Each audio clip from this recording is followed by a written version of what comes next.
5000 ரூபாய்க்கு முன்பாகவே மாதம் 1000 ரூபாயை கலைஞர் மகளிர் உரிமை தொகையாக 5 வருடங்களாக தந்து, இது திராவிட மாடல் ஆட்சி என்பது மகளிருக்கான ஆட்சி என்பதை நிரூபித்தவர் நம்முடைய மாண்புமிகு முதலமைச்சர் தளபதி அவர்கள்.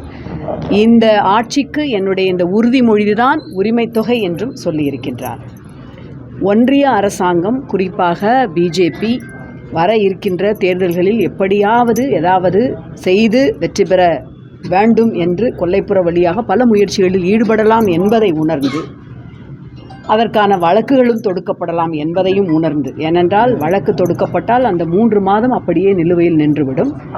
அதையெல்லாம் முன்கூட்டியே அறிந்து ஒரு அரசியல் சாணக்கியத்தனத்தோடு நம்முடைய மகளிருக்கு உரிமை தொகை கொண்டு சென்று சேர்க்க வேண்டும் என்று மாண்புமிகு முதலமைச்சர் தந்த இந்த 5000 ரூபாய் தொகை என்பது வரலாற்று சிறப்புமிக்க ஒன்று. தமிழ்நாட்டு பெண்களெல்லாம் ஏற்கனவே மிக அன்போடு அவரை தங்களுடைய குடும்பத்தில் ஒருவராக, அண்ணனாக, அப்பாவாக, சகோதரனாக நினைத்து மகிழ்கிறார்கள். அந்த வகையில் அந்த கடமையை அவர் செவ்வனே செய்திருக்கின்றார். தேர்தலுக்காக கொடுக்கப்பட்ட தொகை தான் சீனிவாசன் சொல்லியிருக்காரு, அதிமுக முன்னாள் அமைச்சர். பீகாரில் கொடுக்கப்பட்ட பொழுது அவர் இங்கே இருந்தார். அந்த கேள்வியை நான் கேட்க விரும்புகின்றேன். தேர்தலுக்காக மட்டும் எதையும் செய்கின்ற இயக்கம் திராவிட முன்னேற்றக் கழகம் அல்ல. கிட்டத்தட்ட எத்தனை வாக்குறுதிகள் கொடுத்திருக்கின்றோம்?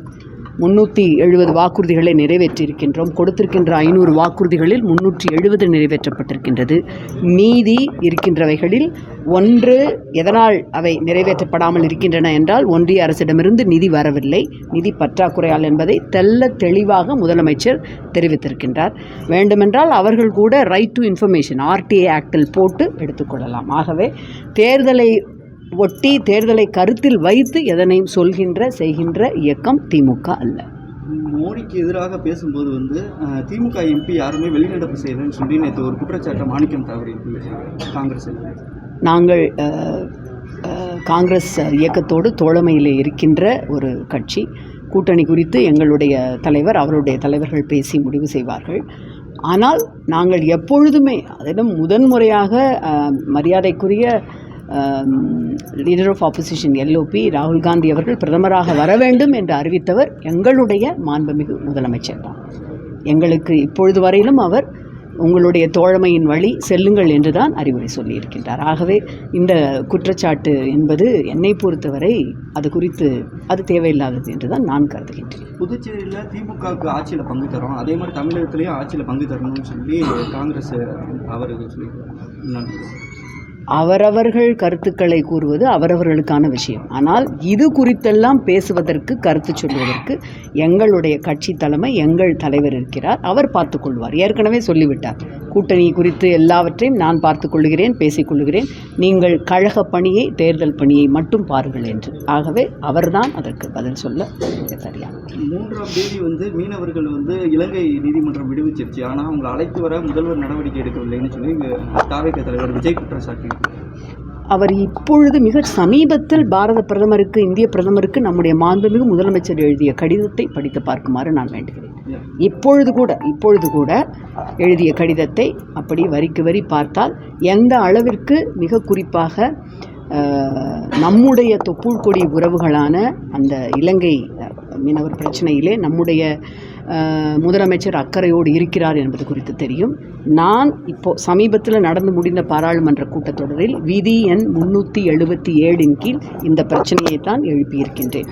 இது குறித்து ஒன்றிய அரசாங்கம் ஏன் ஒரு முடிவிற்கு வரவில்லை, ஏன் அது குறித்து ஒரு அக்கறை எழுப்பவில்லை? இந்தியாவெங்கும் மீனவர்கள் கைது செய்யப்பட்டால் குஜராத் மீனவர்களோ அல்லது வேறெங்கனாலும் அவர்கள் இந்திய மீனவர்களாகிறார்கள்.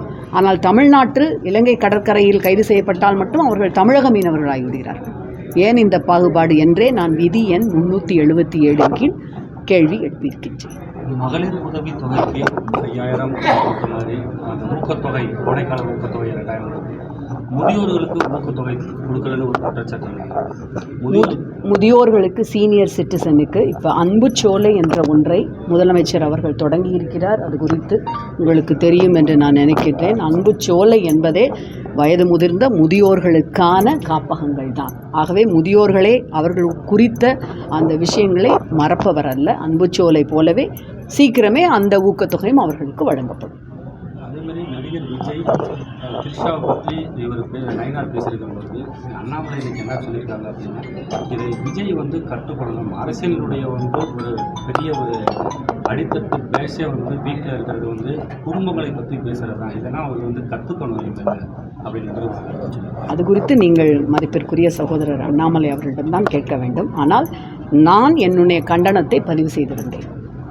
பெண்களை குறித்து, பொதுவெளியிலே பயணிக்கின்ற பெண்கள் குறித்து அரசியல் ரீதியாக அவர் எந்த தலைவராக இருக்கட்டும், விஜய் மீது விமர்சனம் இருந்தால் அவருடைய விமர்சனத்தை, அவர் கொள்கைகளை, அவருடைய அரசியல் சார்ந்து வைக்க வேண்டும். தனிப்பட்ட வாழ்க்கை குறித்தோ அதிலும் ஒரு பெண்ணை சம்பந்தப்படுத்தி பேசுவதோ மிகவும் கண்டனத்துக்குரியது என்று திராவிட முன்னேற்றக் கழகத்தின் சார்பில் கண்டனத்தை பதிவு செய்திருந்தேன். ஓகே, நன்றி.